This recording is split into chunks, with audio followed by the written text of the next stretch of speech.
Well, now joining us live this evening from Norway, Anurup Bhattacharya, the father of those two little children. Anurup, I can imagine it's a tough enough time without, of course, having to go into these kind of details. But we've now got those court decision, details of that court decision. I wonder if you managed to sort of listen in to what it says, but among other things, even mentions the fact that you and Sagarika had an arranged marriage. It also talks about her being depressed. Yeah, means these allegations were there from before, and as I said categorically before, that depression it was a temporary thing, and that was a post-birth depression or whatever, and these things happen and it's been documented all over the world, and that couldn't lead to such a drastic decision to separate the children for 18 years.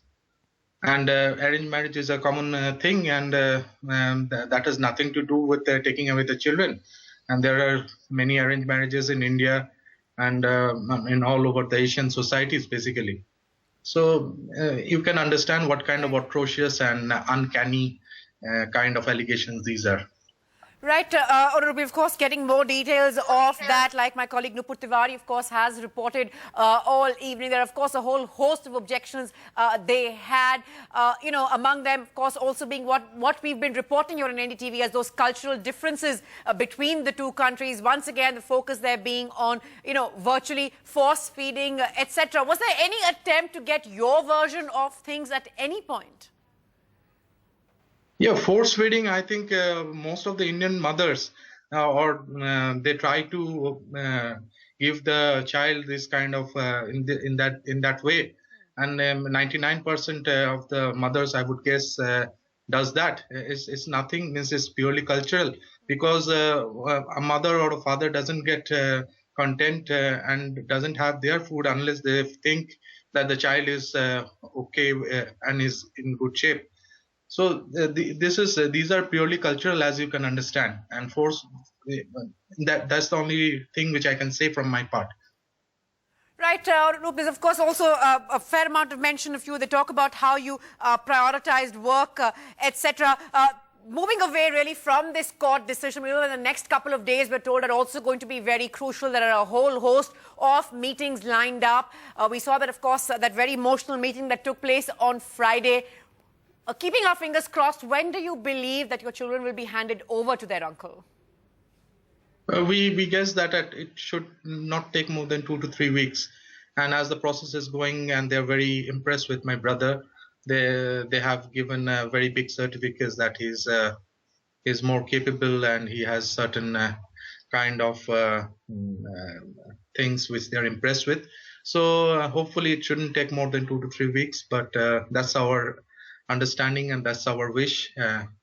Anything more than that will be again big worries for us, because children has already lost so many months in their lives, and many more weeks or months lost will be that much more effort in our lives to bring them back to their normal life. But we do hope that, of course, the family is reunited. Do you have sort of any plans on where the family really goes from here? What do you and Sagarika really plan to do once the children are back here in India? Are you also, I would imagine, following them? This is certain thing which we can disclose afterwards.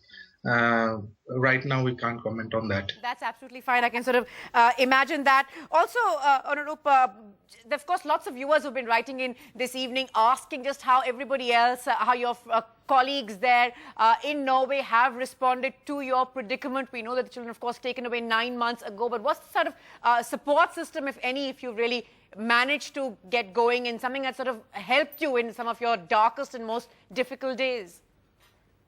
We have got much support from my employer, and they have understood my severe situation and my health as well. It has deteriorated a lot, and so I've been on sick leave for the last couple of months, and they're very cooperative with that. And others from everybody here, I got much moral support from all the fellow Indians here, and also from our whole family back in India. Right. So we have got certain support, but things are difficult here, as as you can understand, it's by alone we have to fight this issue out. Right. So Of course, really we big. are mentally depressed as well Right. in a dire situation. Those two children taken away, I can really imagine, actually barely imagine, I must confess, what you are going through. Of course, a real nightmare. But like you're saying, we're keeping our fingers crossed that in the next 2 to 3 weeks, this story will turn. Onurup, thanks for joining us. Pleasure as always is having you, and all the very best in those days ahead. Thanks very much for speaking to us here. NDTV's cricket app, Android and iPhone. Fastest scorecard, special analysis, and much more. Download free. ndtv.com/apps.